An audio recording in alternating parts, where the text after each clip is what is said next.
All right, people, we are back for our last asynchronous video. Last time we saw the graphs of sine and cosine and we transformed that graphs, but all throughout these videos we've been talking about many more trig functions, and we're not going to get into the reciprocals, but today we're going to take a look at how would we create the graph of tangent. So to start with, we need to think about, as always, our unit circle.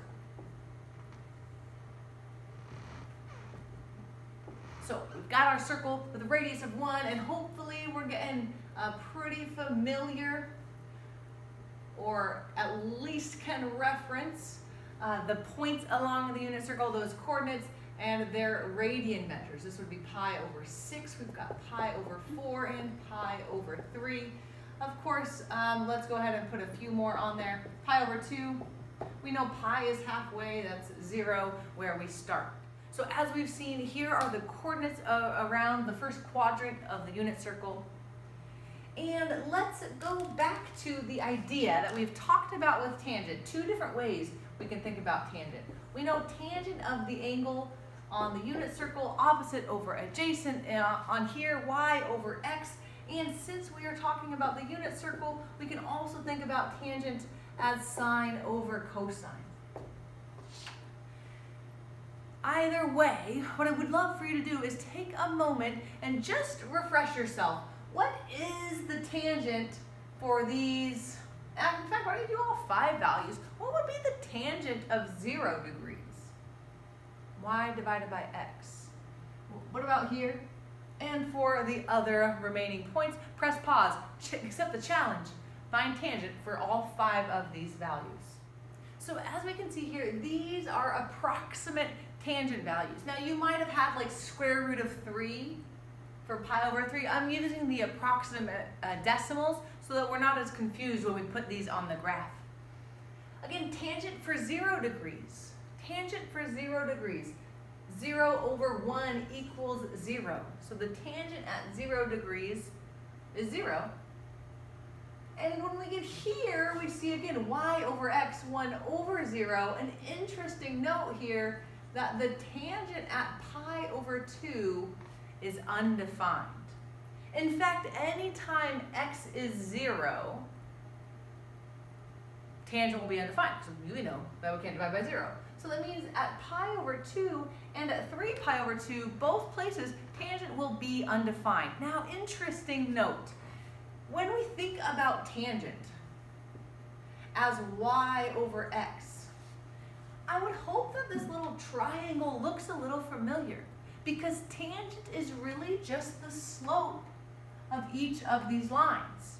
And what happens when we get to pi over 2 is that we've created now a vertical line. As you may remember, vertical lines have undefined slopes. So it makes sense, especially when we think about tangent as slope, that it's undefined when it's straight up and down at pi over 2 and at 3 pi over 2. Let's take a look. What does this end up looking like when I put it on the graph? Noticing at 0, tangent is 0. So here right in the middle, what we're trying to do, of course, is create the graph of y equals tangent of theta, or tangent of x. Creating the graph of tangent at where our x-axis here are the angles, and then the y-axis is telling us what the tangent value is. So at 0 degrees, tangent is 0. By the time I get to pi over 2, tangent is already undefined. I'm going to put an asymptote there. Tangent is undefined, and in fact we also saw it's undefined at 3 pi over 2. And it's tricky to think about where these values are, pi over 6 and pi over 4 and pi over 3, but we can see they're all before pi over 2. The only one I want you to really know about is the pi over 4, when things are 1. That's kind of easy, because pi over 4 is right in the middle, and at pi over 4, my value is 1. And if I were to sketch this, to be honest, it would look a little something like that. But it's not very obvious what that graph is doing. in order to figure out what the rest of the graph is doing, we need to consider these negative angles. And from a couple videos ago, we talked about how we can find negative angles by instead of going up from the unit circle or from 0, go down from 0 along the unit circle. And we could go ahead and find negative angles, right? If I went down from the unit circle, this is now negative pi over 2, which again is still going to be undefined. So that one we've got. And since the unit circle just keeps repeating the same values, we also really already know the slopes here, right? Because this one is going to be that 0.58, negative pi over 4, the slope here, the tangent here. Careful, we're in quadrant 3. I guess I should have been careful with that. Because they are the slopes from left to right, they are going down. The tangent here at negative pi over 4 would be negative 1. Tangent here, negative 1.7 something. And if I graph that values, what I get is this little swiggly curve between negative pi over 2 and pi over 2. We could also continue this. Like, what happens after pi over 2 though? Again, after pi over 2, we could keep going with these tangent values. They just keep repeating themselves. Keeping in mind though, since we are in quadrant 3, our tangents are negative again. And we would get negative 1.7, negative 1, negative 0.5. And they would look like this. At pi, again, tangent is 0.